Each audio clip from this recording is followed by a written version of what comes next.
নমস্কার বন্ধুরা, দ্য বংস রসুই ঘরে সবাইকে স্বাগত। আজকের রেসিপি আচারি চিকেন। একঘেয়ে চিকেনের প্রিপারেশন যখন খেতে আর ইচ্ছে করে না, মুখে স্বাদ বদলানোর জন্য এই রেসিপিটা কিন্তু অবশ্যই একবার ট্রাই করা যেতেই পারে। অসাধারণ খেতে হয়। আসুন দেখে নেওয়া যাক আমার আজকের এই ভিডিওটা। আচারি চিকেন বানানোর জন্য আমি 600 গ্রাম চিকেন নিয়েছি, আর এখানে আমি বোনলেস আর উইথ বোন দুই রকম মিশিয়েই নিয়েছি। এবার চিকেনটা ম্যারিনেট করব। তার জন্য আমি দিয়ে দিচ্ছি এখানে 3/4 চা চামচ লবণ, মানে একদম 1 চামচও নয়, আবার হাফ চামচের থেকে একটু বেশি। আপনারা আপনাদের স্বাদ মতন লবণটা দেবেন। 1 চা চামচ পাতিলেবুর রস দিয়ে দিলাম। লেবুর যে বীজগুলো ছিল সেগুলো আমি বেছে তুলে নিলাম। এবার খুব ভালো করে এই সমস্তটা আমি মাখিয়ে নিচ্ছি। আচারি চিকেনে লেবুর ব্যবহার কিন্তু অবশ্যই করতে হবে। আমি এটা 15 থেকে 20 মিনিট সাইডে সরিয়ে রাখছি।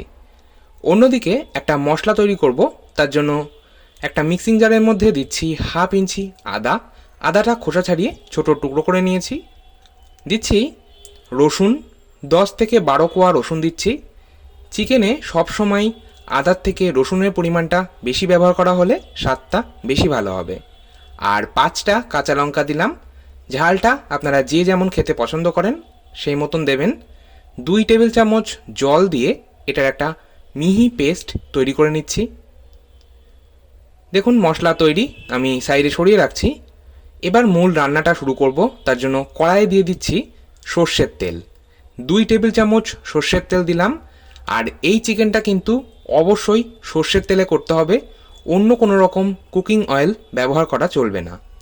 তেলটা আমি কড়াইয়ে একটু ছড়িয়ে নিলাম। তেল গরম হয়ে গেলে ফোড়নে দিচ্ছি 1/2 চা চামচ 5 ফোড়ন, আর দিয়ে দেব 2টো শুকনো লঙ্কা। শুকনো লঙ্কাটা আমি ফাটিয়ে নিয়ে ব্যবহার করছি। এবার এই ফোড়নটা 30 থেকে 35 সেকেন্ড একটু ফ্রাই করব। ফোড়ন দিয়ে যখন একটা সুন্দর গন্ধ বেরোতে শুরু করবে, তখন দিয়ে দিচ্ছি একটা মিডিয়াম সাইজের পেঁয়াজ। পেঁয়াজটা আমি স্লাইস করে কেটে নিয়েছি। পেঁয়াজটা হালকা ব্রাউন করে ফ্রাই করব। গ্যাসের ফ্লেমটা আমি মিডিয়ামে রেখেছি। পেঁয়াজটা হালকা ব্রাউন হয়ে গেলে আমি দিয়ে দিচ্ছি আগে থেকেই করে রাখা আদা, রসুন আর কাঁচা লঙ্কার পেস্ট। এবার এই মশলাটা আমি মিডিয়াম ফ্লেমে কষিয়ে নেব। আর তবে তার আগে দিয়ে দিচ্ছি একটা মিডিয়াম সাইজের টমেটো। টমেটোটা আমি ছোট টুকরো করে নিয়ে ব্যবহার করছি। আর কিছু গুঁড়ো মশলা দেব, যার মধ্যে রয়েছে 1/2 চা চামচ হলুদ গুঁড়ো, 1/2 চা চামচ কাশ্মীরি লাল লঙ্কার গুঁড়ো। এটা আমি ঝালের জন্য দিচ্ছি না, কাশ্মীরি লঙ্কার গুঁড়ো ব্যবহার করলে কালারটা ভীষণ সুন্দর হয়। এবার দিয়ে দেব আচারি মশলা। এটা 1/2 চা চামচ দিচ্ছি। এটা আমার বাড়িতে বানানো আচারি মশলা। আমি আচারি মশলা বানিয়ে স্টোর করে রেখেছিলাম। আর আচারি মশলা কিভাবে বাড়িতে বানানো হয় সেটা আমি এই ভিডিওতে শেয়ার করব। ভিডিওটা আগে দেখতে থাকুন। দিয়ে দিচ্ছি 1/4 চা চামচ লবণ। লবণটা অবশ্যই বুঝে ব্যবহার করবেন, কারণ চিকেন ম্যারিনেট করার সময়ও লবণের ব্যবহারটা করা হয়েছিল। গ্যাসের ফ্লেম মিডিয়ামে রেখে মশলাটা কষাবো। আর অন্যদিকে আচারি মশলাটা কিভাবে তৈরি করছি চলুন দেখি। জন্য প্রথমেই আমি আচারি মশলা তৈরি করব। তার জন্য একটা ফ্রাইং প্যানে নিয়ে নিচ্ছি 1/2 চা চামচ কালো সর্ষে, 1/2 চা চামচ কালো জিরে, 1 চা চামচ মৌরি, 1/4 চা চামচ মেথি। মেথি অতিরিক্ত নেবেন না, মেথি যদি বেশি ব্যবহার করা হয় তাহলে মশলাটা তিতকুটে হয়ে যেতে পারে। এবার নেব জোয়ান, এটা 1/2 চা চামচ নিচ্ছি। আর নিচ্ছি কাসুরি মেথি, এটা 1/2 চা চামচ নিয়েছি। আর নিয়ে নেব গোটা ধনে আর গোটা জিরে। এখানে আমি 1/2 চা চামচ গোটা ধনে নিয়েছি, আর গোটা জিরে নিয়েছি, এটাও 1/2 চা চামচ। এবার বলে দিই, এখানে এই যে মশলা কটা ব্যবহার করলাম, এই কটা কিন্তু অবশ্যই ব্যবহার করতে হবে। এই মশলাগুলো ছাড়া আচারি মশলা অসম্পূর্ণ রয়ে যাবে। এবার আমি এর মধ্যেই কিছু গোটা গরম মশলা দেব, যার মধ্যে রয়েছে একটা তেজপাতা, 3টে ছোট এলাচ, 1/2 ইঞ্চি দারচিনি, আর রয়েছে 3টে শুকনো লঙ্কা, আর নিয়েছি গোটা গোলমরিচ 8 থেকে 10টা, আর 5 থেকে 6টা লবঙ্গ। এবার আমি এই ফ্রাইং প্যানটা একটা গ্যাস ওভেনে বসিয়ে দিলাম। গ্যাসের ফ্লেমটা লো টু মিডিয়ামে রেখে মিনিট 1.5 সময় ধরে এটা রোস্ট করব। আর একটা কথা বলে রাখি, আপনারা গোটা গরম মশলা ব্যবহার নাও করতে পারেন, চাইলে সব শেষে আপনারা গরম মশলার গুঁড়ো ব্যবহার করতে পারেন। যদি গরম মশলার গুঁড়ো সব শেষে ব্যবহার করেন তাহলে এই সময় গোটা গরম মশলা এর সাথে রোস্ট করার প্রয়োজন নেই।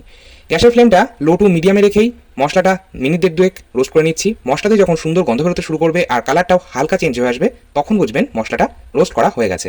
একটা আলাদা প্ল্যাটারে আমি ট্রান্সফার করে নিলাম। মশলাটা হালকা ঠান্ডা হলে আমি মিক্সিং জারে দিয়ে এটার একটা পাউডার তৈরি করে নিচ্ছি। আমাদের আচারি মশলা মোটামুটি তৈরি, তবে সব শেষে আরও দুটো ইনগ্রিডিয়েন্টস আমি এতে অ্যাড করব।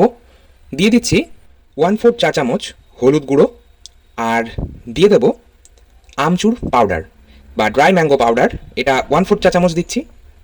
যদি আমচুর পাউডার না থাকে চাট মশলাও কিন্তু ব্যবহার করতে পারেন। এবারে সমস্ত কিছু ভালো করে মিশিয়ে নিচ্ছি। তৈরি হয়ে গেল হোমমেড আচারি মশলা। এই আচারি মশলা আপনারা এয়ারটাইট কন্টেনারে 1 থেকে 1.5 মাস স্টোর করে রাখতে পারেন। অপরদিকে মশলাটা আমার কষানো হয়েই গেছে। দেখুন মশলা থেকে তেল সেপারেট হওয়া শুরু হয়েছে। মশলা থেকে যখন এইভাবে তেল ছাড়তে শুরু করবে তখন বুঝবেন মশলাটা কষানো হয়ে গেছে। এবার আমি এর মধ্যেই দিয়ে দিচ্ছি 2 টেবিল চামচ ফেটিয়ে রাখা টক দই। আর এখানে কিন্তু নর্মাল টেম্পারেচারে রাখা দইয়ের ব্যবহার করছি। কোনো রকম ফ্রিজে ঠান্ডা টক দই কখনোই রান্নায় ব্যবহার করবেন না, তাহলে রান্নাটা কেটে যাওয়ার সম্ভাবনা থাকে। গ্যাসের ফ্লেমটা আমি মিডিয়ামে রেখেই এটা কষিয়ে নেব। তবে তার আগে দিয়ে দিচ্ছি আগে থেকেই পাতিলেবুর রস আর লবণ দিয়ে ম্যারিনেট করে রাখা চিকেনটা দেওয়ার পর মশলার সাথে খুব ভালো করে মিশিয়ে নিচ্ছি। আর গ্যাসের ফ্লেম মিডিয়ামে রেখেই আমি চিকেনটা এবার কষিয়ে নেব। এই রান্নাটা কিন্তু সম্পূর্ণটাই গ্যাসের ফ্লেম মিডিয়ামে রেখে করতে হবে। আমি কভার করে দিলাম। কভার করে গ্যাসের ফ্লেম মিডিয়ামে রেখেই চিকেনটা কষিয়ে নেব। মিনিট 1.5 কভার করে কষিয়ে নেওয়ার পর আমি কভারটা ওপেন করলাম। একটু নাড়াচাড়া করে নিচ্ছি, না হলে নিচে লেগে যাওয়ার সম্ভাবনা থাকে। আবার আমি এটা কভার করে দেব। এইভাবে কভার করে যদি রান্নাটা করা হয় তাহলে এই রান্নার স্বাদ কিন্তু দুর্দান্ত হয়। আমি আবারও 2 থেকে 3 মিনিট পর কভারটা ওপেন করে একটু নাড়াচাড়া করে আবার কভার করে দিয়েছিলাম। এইভাবে গ্যাসের ফ্লেমটা মিডিয়ামে রেখে একটু সময় নিয়ে রান্নাটা করছি।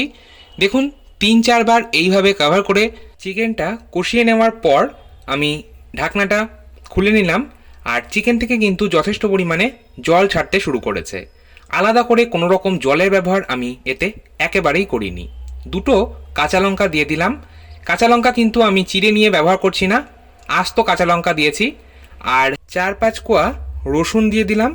আপনারা চাইলে আস্ত রসুনও কিন্তু ব্যবহার করতে পারেন।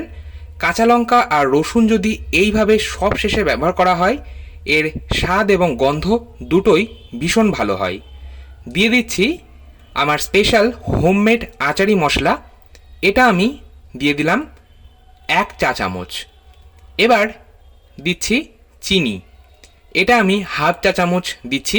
অবশ্যই একটু চিনি ব্যবহার করার চেষ্টা করবেন, চিনি দিলে টেস্টটা ব্যালেন্স হবে।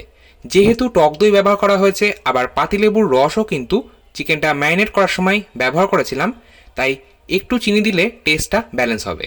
সমস্ত কিছু ভালো করে মিশিয়ে নেওয়ার পর আমি সব শেষে দিয়ে দিচ্ছি 1 টেবিল চামচ সর্ষের তেল। সব শেষে অবশ্যই এই কাঁচা সর্ষের তেলের ব্যবহারটা এই চিকেনে করতেই হবে, এতে করে স্বাদটা এবং গন্ধটা ভীষণ ভালো হয়। আমি গ্যাসের ফ্লেমটা বন্ধ করে সমস্ত কিছু ভালো করে মিশিয়ে নিচ্ছি।